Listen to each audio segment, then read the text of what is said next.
Hello everyone and welcome to a new video. Today I'm going to react to your hot takes, and I think there's like around 30 of them, not sure, because there seems to be 40 comments, but of course there can also be reactions to comments which also count as comments. I love the chaos caused by MacLeod. I think as long as it's not leading to giving in, I would have to agree to you. It's a cool type of chaos that you can bring. It's also very risky to have a sack leader in your game.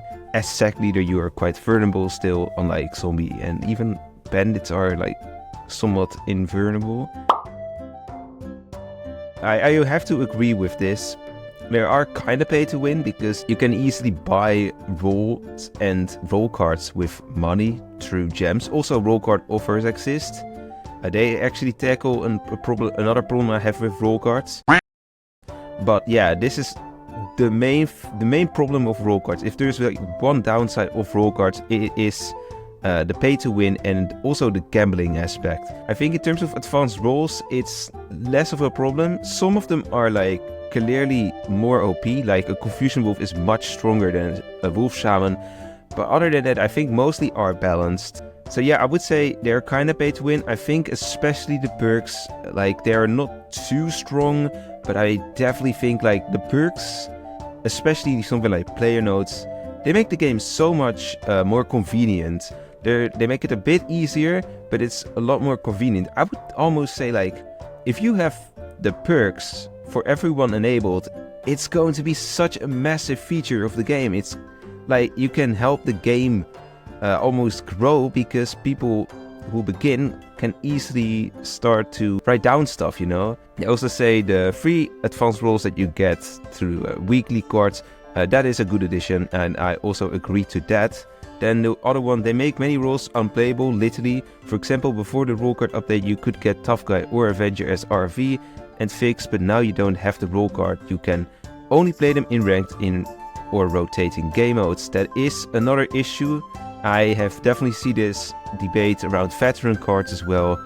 People that come back to the game and then they see that their favorite role, like Gunner or Avenger or Tough Guy or some Wolf types as well, are just locked behind the roll card system. And I think that is something I also dislike about roll cards. I think personally that anyone who has played once with a role before the roll card update should already get the veteran card for the update. For this role, I mean. But yeah, that's my thought. And on the other hand, the devs also need to make their money. So yeah, it's the thin line there. Then also many people say that roll cards allowed for more roles to exist, but I feel like we've gotten just all the roles we have now regardless of roll cards. I don't think saying that this improves low level games is a good argument either. Now new players only get to play some roles and they will struggle the first time they get Gunner or any other hard role.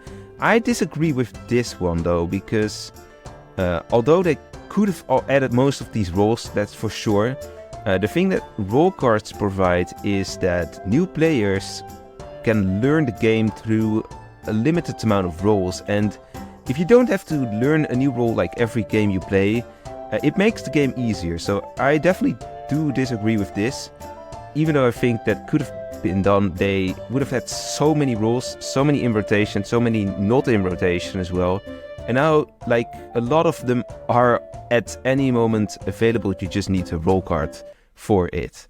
So yeah, it's kind of a double-edged sword, I guess, regarding that, but I do disagree with this part. Evil Alliance should be more significant. No matter how good the evil team plays, their win condition relies on other evil teams. For example, you can be pushed by werewolves early as solo killer. Solo killer can kill many werewolves. A werewolf might out themselves to avoid a full or headhunter win. I saw you came up with the evils being the same team as voting role idea. Yeah, that's something I did in custom games now that I think of it, but I think maybe in ROW in the Rural Realms of Wolvesville. No, actually that's not something from there. It's from the King of the Hill type of video or streams that I did. I remember the 9-player games, and if the werewolves would win or the fool would get lynched, then evil stayed in the game, and if the village wins, then the villager stayed in the game. That's a true thing. It would be an interesting thing to see that as an actual experiment, but yeah, I don't think it's gonna work on long term. Evil Alliance is definitely something that should be more significant. but there should also definitely be a difference still.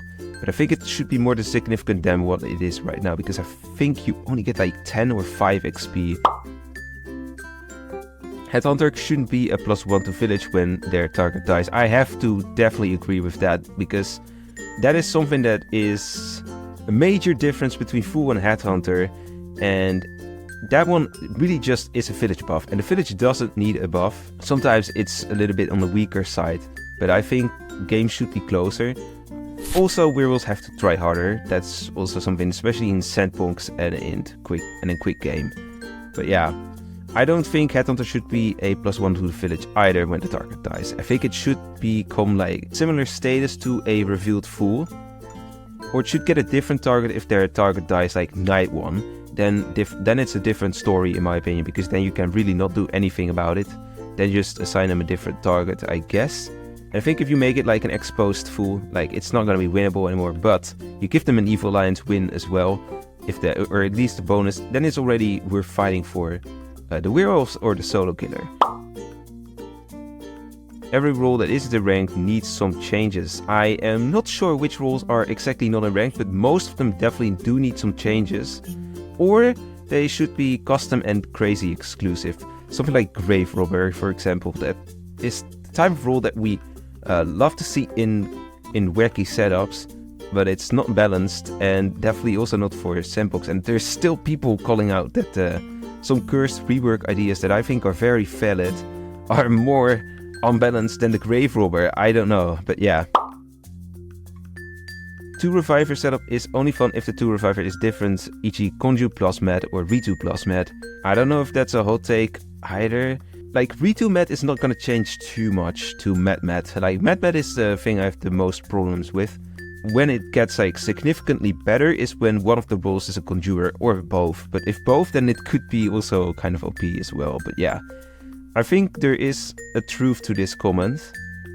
But yeah, this really depends on how you like your game, I guess. So I don't know if it's a hot take, you decide that. The game economy is absolute trash. I understand it's a small company and that they need to gain money, but bro, the prices are too much. It really depends on where you're from, because they do have uniform prices and they are not adjusted to where you come from. And I've heard that in a country like Brazil, for example, stuff is really expensive in this game. So, and that if you compare it to Europe, like where I'm from, the Netherlands, the minimum wage of 1 hour is like higher than a €10 roll card offer. But I think that if you're from a country which has a lower minimum wage and just lower incomes, generally speaking, then you might have to work a couple hours or even a couple days or weeks to really be able to afford a roll card offer. I don't know, man, how to solve this, because the problem is if you're going to adjust the prices to the local currencies, then there's also going to be loopholes for people in richer countries with higher salaries than, to pay from those cheaper countries, if you can say it like that. You get what I mean, probably. I don't want to insult any country, by the way, don't worry. Seer should be removed or made as an advanced role for Aura Seer, with the downside of only being able to check 3 people. Bonus, Seer Apprentice, Seer Accomplice, Seer Apprentice probably, doesn't fit as an advanced role of Bodyguard and should be made its own role. So I don't know if it's a hot take, it's more like a unique take, because I have not even seen this suggestion ever before. I mean, there's a lot of Seer nerf suggestions or even just remake changes, but I don't know, this idea, I think it's a little bit too strong for the Aura Seer, in fact. Also for the Seer Apprentice, this is a hot take, I agree, but I've seen a lot of people disagree, because people tend to say like, well, it makes sense because both conserve material for the village. Like the Bodyguard takes a hit and can save a Seer, for example, by literally taking a hit, and the Seer Apprentice saves as a Seer because they save the information that the Seer that just died got, and they also potentially, if they somehow do get protected next side, they will also be able to continue as Seer. But yeah, personally, I am of the belief that the Sea Apprentice does not fit bodyguard, the bodyguard tree, because I think with protectives there's so much more than protecting the seer or just any informer. I think the most important roles to protect are utility roles, aka the gunner and the jailer and that type of role, and the medium, and also the mayor sometimes. And that is something I really lack with the Sea Apprentice. So that is why I think it makes sense to move the Sea Apprentice, but it's really hard to say where it should belong to. So Sea Apprentice is like one of those really hard roles. I would not really know how to treat it better, but I do think it really doesn't make sense to be a bodyguard advanced role because you cannot conserve bullets. Sorcerer sucks. When I play Sorcerer and I want to do an informer simulation, you just immediately get suspected. It's like if you have a random werewolf sorcerer, it's a lot more fun than if you have a fixed sorcerer. So in that regard, I would say sorcerer does suck, kinda. Werewolf Berserk is not OP. I also agree. I think it is on par with, in terms of strength, with the Shadow Wolf even, and probably also with the Toxic Wolf. But Toxic Wolf feels a little bit slow. I am cursed with this role. I always die, even if I activate my frenzy. I recently even had a stream. What RV am I also gonna claim? No, come on! Are you kidding me? Oh my god! What? Did you just see that? Did you just see that? That is how cursed I am as Werewolf Berserk. It's ridiculous. So for me, it's definitely not OP. It's maybe underpowered. But if you're not cursed with this role, then still I think the Werewolf Berserk is not OP. It's balanced, I would say. Fool is not fun at all. I disagree with that, really, because I love to play as Fool. It's so different from anything else. It's almost like playing crazy game modes, because they make you play in a totally different way. But yeah, I've always seen a lot of people hating roles that need to die in order to gain value. And I think that you just have too much of a survival instinct if you say something like this. Or you don't want to play to die. And especially, like, if you are a Avenger or Junior Werewolf, I get why you would not want to die, because you have to watch out the game. Perhaps you find it boring. I don't think it's boring at all. It could be frustrating if you think you know better than what the alive players do, but it's not boring, in my opinion, to watch a game of Wolvesville. But Fool is an exception to the rule, because you don't even need to watch if you die. The game just ends. So I definitely disagree with that one. Whether it's a hot take or not, that's like, it's kind of 50-50, because a lot of people love Fool and a lot of people hate Fool. Sheriff is underrated, absolutely, unless we're talking about strength, because then it is definitely rated correctly. But Sheriff as a fun role, I would say it's definitely underrated, yes, because it's skill. Bandit is better than Sec Leader, depending on fun or strength. I would say, for fun I would almost equal, but Sec Leader a little bit better. Strength-wise, Bandit is better, yes. Roll calling day 1 is a must. That is definitely a hot take, in my opinion. I think day 1, that really depends on the environment. I'm not someone who always does day 1 roll calls. I would like to see it, but there's so many people who disagree to that. Let's see what the comments are. Most quick games player likes, are you mad? Most ranked players be like, how are these people that don't agree to this? I get so annoyed when I ask a player checked as unknown roll day 1 and refuse to claim. Then when I shoot Waterham, they turn out to be medium or another unknown village roll and they get mad. Yeah, and it's their fault because they don't want to collaborate. They apparently just want to play for themselves. And that is selfish behavior, which I definitely do not like. Roll calling day 1 is a must. I don't think it's a must, but I do agree that it's a good thing. It definitely helps.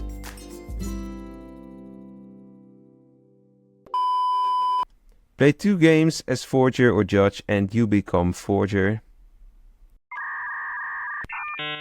Wait, play 2 games as Forger or Judge. I don't get this comment.